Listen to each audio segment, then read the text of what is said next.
Did you know there's a secret code to unlock all my videos? It's in the description. This is the first of a multi-part series on the American Revolution. Today we look at the Minutemen, America's first rapid response militia. Part 1, Origin. The Minutemen were born in 1645 in the Massachusetts Bay Colony as elite subunits of the local militia required to assemble in a minute's notice to counter Native American raids. They were reformed in 1774 by the Massachusetts Provincial Congress as tensions with Britain rose. The core mandate was to train and equip and to be ready to mobilize instantly to act as the tip of the spear against any British troop movements to protect arms caches-worn communities and delay British advances until the full militia could mobilize. Part 2. Structure. Minutemen were typically 25 to 30 years old, younger and more agile than the regular militia they supported. They were expert marksmen who owned hunting rifles, often the long rifle from Pennsylvania, ideal for the kind of guerrilla warfare that would later win the Revolutionary War. Each Minuteman also owned a horse for rapid deployment. In peacetime, they drilled weekly in their towns, often under the cover of night, so they were prepared for any eventuality. In time of war, they were organized into companies of 50 to 100 men per town.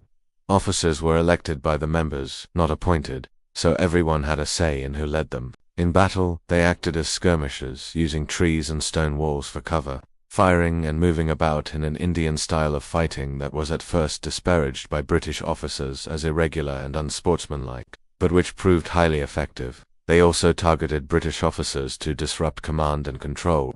Part 3. Key engagements. In September 1774, the Minutemen were put to the test when a false rumor reached them that Boston was being attacked. Within hours, 4,000 men had mobilized and were marching on the city, though it turned out to be a false alarm. The following April, when British troops marched from Boston to Concord to seize colonial military stores, it was the Minutemen who provided the initial resistance, firing the first shots of the war at Lexington.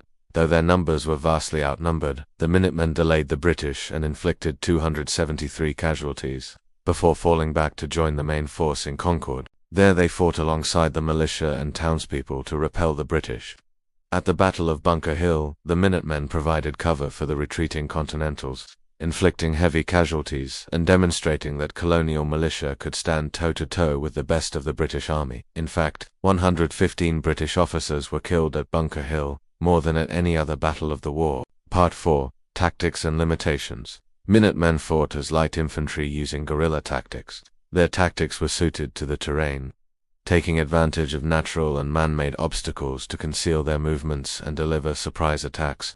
Skirmishes were generally small affairs, rarely involving more than a company of Minutemen. Although they lacked uniforms and standard gear, Minutemen were generally well armed with a mix of muskets and rifles and an ample supply of ammunition. They also employed non-military means of delay, such as burning bridges or felling trees across roads.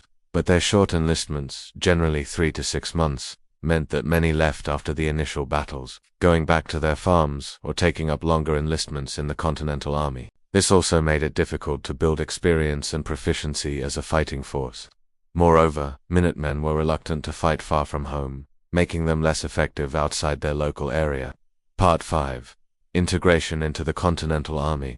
During the war, most Minutemen eventually enlisted in the Continental Army, forming the core of Washington's initial forces in 1775 and 1776. But as the war dragged on and the need for mobile infantry increased, the regular militia began to take over their role. By the end of 1776, the term Minutemen had largely faded from use, although a few units like the 14th Continental Regiment, initially composed of former Massachusetts Minutemen led by John Glover, continued to serve until the war's end. Some former Minutemen even fought in the War of Independence, including Daniel Shays, who later led the short-lived but significant Shays' Rebellion.